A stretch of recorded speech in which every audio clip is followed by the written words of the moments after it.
Sigmund Freud was a proponent of the theory that men marry their mothers and women marry their fathers. Oh my God, Paul, seriously? I think he had a point. I don't think so, but you'll have to stick with us to the end. Because I'm going to tell you why it might not be such a bad thing. We are the Happy Heathers. Yes, welcome to our lovely podcast. When I came across this theory, I got, no way, no.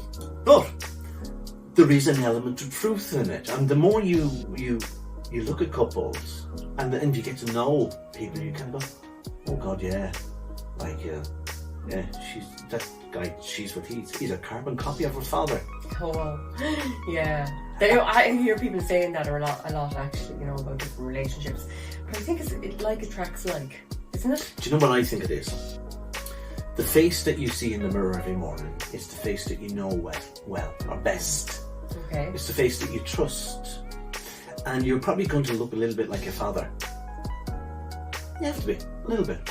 I suppose. So, your father is the first male relationship that you encountered. A female, I was going to say female daughter, but you can't really have any other kind of daughter. It's the first relationship, and Freud would have said that you know, the child, any child, male or female, is firstly aware of their mother. Mm-hmm. So the mother's the main caregiver, but then the child becomes aware of another figure in the background, and it's a father figure, and the father figure is very different from the mother figure, and especially to a female child. And this is interesting, intriguing, and she becomes drawn in. And if it's a good relationship she has with her father, then that becomes a template for what male should be. It's filed away in her subconscious mind. This is what a male is, like father.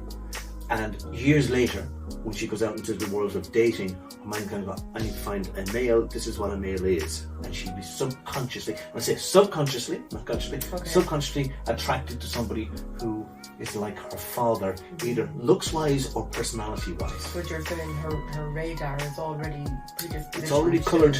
Look for that. Yes. And she goes after that. Yes, and the same is true for men and women. Well. It's an interesting theory, isn't it?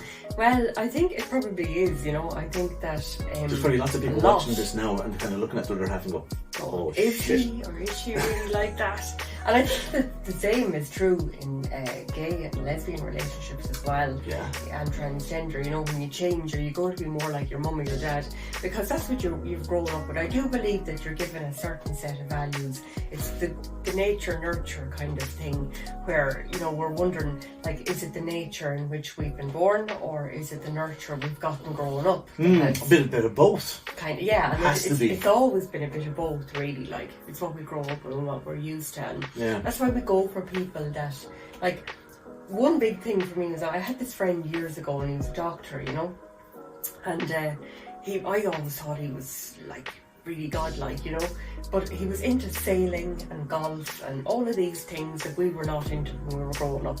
My parents were into work. Like, my father was splitting timber and fixing cars, and my mother was sewing and knitting and cooking and baking.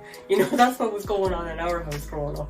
But he had a very different upbringing, a very different experience of life. They were into sailboats and Porsches and, you know, big high life. In my perspective, it was very different, you know. But of course I wasn't really attracted to that. No. I wanted it. But you see, that doesn't... It's attractive in that they're nice things, but your mind would not say that's relationship material. So the man that you did marry, is he into fixing things? And absolutely. Yeah. Oh, my husband is a builder. You married your father? I remember somebody saying to me years ago, another friend of mine actually, incidentally, said to me years ago, Sean, you want a man that can build you a house with his bare hands. That's what you want. And it's the fucking truth. It's the exact man I married, because he did build me a house with his bare hands.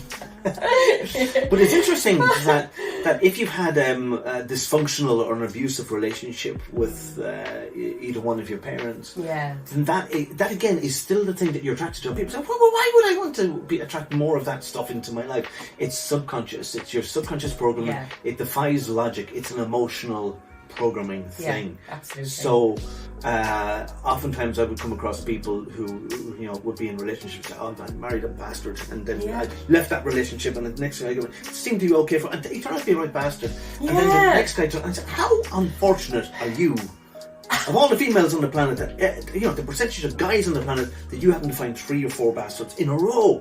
I know, yeah. But it's the same is true for men, though. But you see, the thing is that when she goes back to the original relationship with her father, he was a bastard.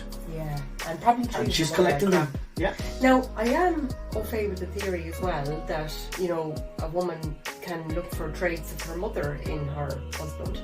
Okay, okay, tell me about that one. So I think this is really interesting, and more so in recent years as well, where you see men are becoming more involved in a child's upbringing. You mentioned there before, Freud's theory, and he's talking about, how the mother is usually the primary caregiver. Now it's like almost 50-50, where you see both people are working in the traditional, and here in Ireland, where it's in the it's in the constitution. They're going to have a referendum about it, that it kind of holds the mother's place in the home sacrosanct.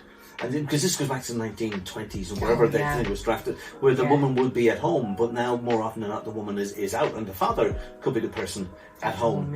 So they're looking at a referendum to change the wording in that.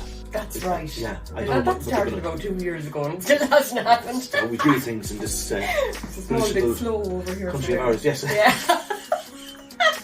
Snail's pace. But if you accepted this theory that there's a kernel of truth in it, and it might, it's not such a bad thing, because better the devil you know. No. This is why people. This is why people stay in bad relationships, because it's a known quantity, it's a known entity. They know what they've got, and they kind of go, if I step outside of this, I could get something worse. It could be out of the frying pan into the fire. Yeah, and I think a lot of people have that experience then when they try and break away from a bad relationship, and like you said there a few minutes ago, they just get into another bad relationship, and then in some ways it's worse, and in other ways it's better, and you're like, God, what's the point? But if you're aware then that you are with somebody, your current partner, and they do resemble your parental figure, if you're a woman, it's a man, or even gays. Anyway. Gays. Or all of the other What things. century was he born in last? The last one. No, my point is that if you find that this theory is true for you, whatever your sexual orientation is, or your gender identity, it's not necessarily a bad thing, because at least now you have a template that if your relationship with your relevant parent was a good one, you can go, well, that's great, then I can be pretty sure that this relationship with my partner is going to be a good one. And if it was a bad relationship with your parent, you can go, well, okay, I know what I'm doing now, because I'm kind of, it's like the moth drawn to the flame. Yeah. I need to kind of begin to change that, and you can change it, and it can be worked through with talking to somebody, talking to a professional. But sometimes it's kind of sitting down and maybe even doing one side of the page. These are all the positive attributes I want in a person. Yeah. This is what I currently have that I don't like, and I kind of go, okay, put my emphasis on what I do want. I love that. My sister did that years ago. Did she? Yeah, and she found the perfect man, actually. Right. Yeah, she wrote down 10 things that she wants in a man, and 10 things she would absolutely not accept. And she found her prince. And she's so funny, she said, I kissed enough frogs, Siobhan. It's time to find frog a prince. kissing. Yes. Yeah. And I think that happens to us all, doesn't it though? Oh my God, you go through some relationships, and I look back on some of mine, I'm going, what in God's name was I thinking? Like, seriously, why did I stay in that relationship for so long? It was so unhealthy for me. But I came to realise that it wasn't about that person, it was about me. I had to change. And I had to change, really, what I found acceptable. What was acceptable to me in a relationship? Did I want to be abused and cheated on and lied to and all that? No, of course, nobody wants that. So, you change what you accept, and the type of person you attract into your life will be completely different. Kissing frogs, you just kind of provoked a memory there from me. Well, one girl I was with, very inexperienced with relationships at this point, but I went to kiss her, and I wasn't sure what you should do, how much of this kind of stuff you should do, or... Oh God, Paul! So I thought I'd just go in and I let her lead. She was probably waiting for me to lead, and it was just kind of like the two lips just touched, and we kind of just doing like that. It was as if like our lips were stuck to each other. It was like kissing a frosty lamppost. first kiss experiences, lads. Comment down below. Let us know. That's another video. What happened? What happened to you? We are the Happy Headers, and we'll talk to you soon. Thanks for listening.